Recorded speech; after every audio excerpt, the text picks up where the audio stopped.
मी अत्यंत गांभीर्यानं आणि जबाबदारीनं हे नोंदवते की देवेंद्र फडणवीस साहेब हे या विधानसभेलाच काय कुठल्याही विधानसभेला ना ते मुख्यमंत्री होऊ शकतात, ना मुख्यमंत्री पदाचा चेहरा म्हणून भाजपा त्यांना प्रोजेक्ट करेल। कीर्तीकरांच्या विजयाची आम्हाला खात्री होती। अमोल कीर्तीकरांचा विजय ज्या पद्धतीने फेर मतमोजणीचा निर्णय घेत ज्या काही गोष्टी केल्या गेल्या यावर आम्हाला कमालीचा संदेह आहे। अनेक संशयास्पद गोष्टी तिथे घडल्या असं आमचं म्हणणं आहे। ईव्हीएम आणि व्हीव्हीपॅट या सगळ्यांची मोजणी अजून व्यवस्थित व्हावी यासाठी सन्माननीय पक्षप्रमुख आज जेव्हा दिल्लीच्या बैठकीला पोहोचत आहेत तत्पूर्वी सन्माननीय नेते संजय राऊत साहेब पुढे गेलेले आहेत आणि राष्ट्रपती महोदयांना महामहिम राष्ट्रपतींना आम्ही या संबंधाने पत्र सुद्धा आज देत आहोत दिल्लीमध्ये।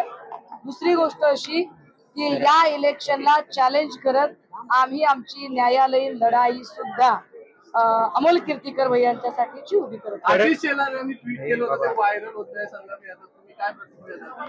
नाही, आशिष शेलारांना जो स्वतःबद्दल फाजील आत्मविश्वास आहे, ज्या फाजील आत्मविश्वासापोटी म्हणजे भाजपच्या सगळ्याच नेत्यांना, कारण असा आत्मविश्वास एकेकाळी चंद्रकांत पाटील यांनी सुद्धा व्यक्त केलेला होता।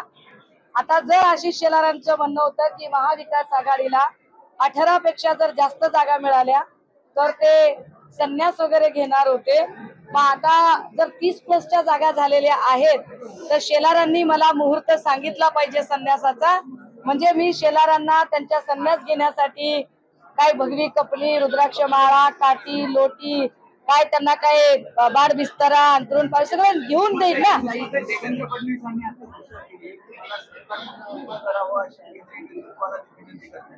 आणि हा पराभव माझी जबाबदारी असं ते म्हणाले आणि मला मोकळं करावं या नाही, हे म्हणणं म्हणजे एक डिग्निफाईड एक्झिट मागणं आहे। मला असं वाटतं देवेंद्र फडणवीस साहेबांचं हे म्हणणं म्हणजे एक डिग्निफाईड एक्झिट मागणं आहे, कारण काल मला वाटतं सायंकाळच्या वेळेला चंद्रशेखर बावनकुळेजी आणि देवेंद्र फडणवीसजी यांची जी भेट झाली होती त्या भेटीतली जी खलबत होती ती जेवढी मला माझ्यापर्यंत पोहोचलेली आहे त्यानुसार चंद्रशेखर बावनकुळे यांना सुद्धा प्रदेशाध्यक्ष पदाचा राजीनामा द्यावा लागेल।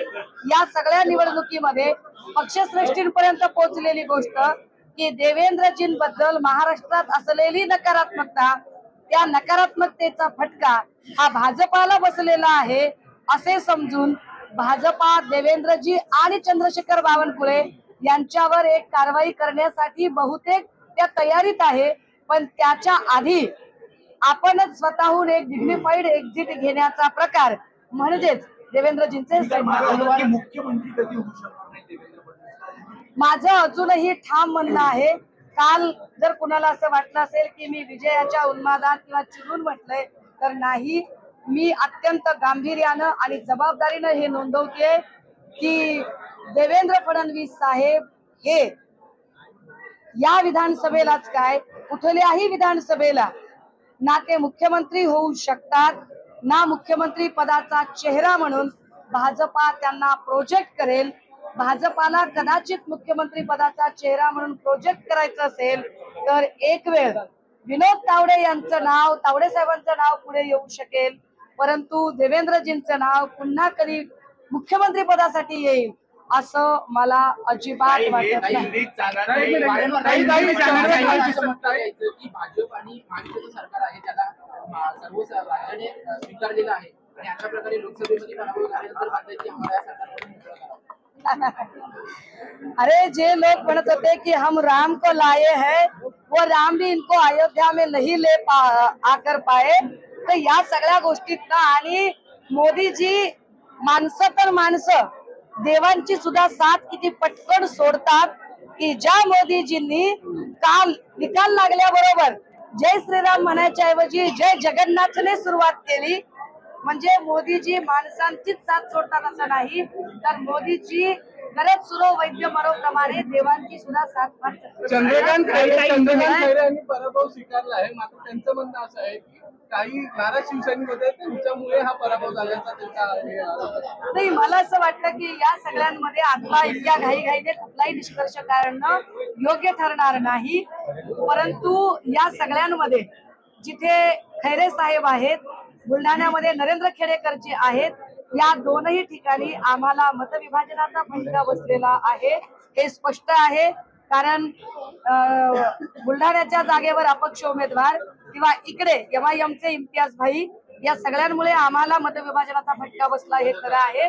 आणि दुसरी गोष्ट अशी की काही ठिकाणी आम्ही चिन्ह पोहोचवलं मध्ये काही अडचण आली आहे का याच्यावर सुद्धा आम्ही विचार करू आणि आम्ही आमचं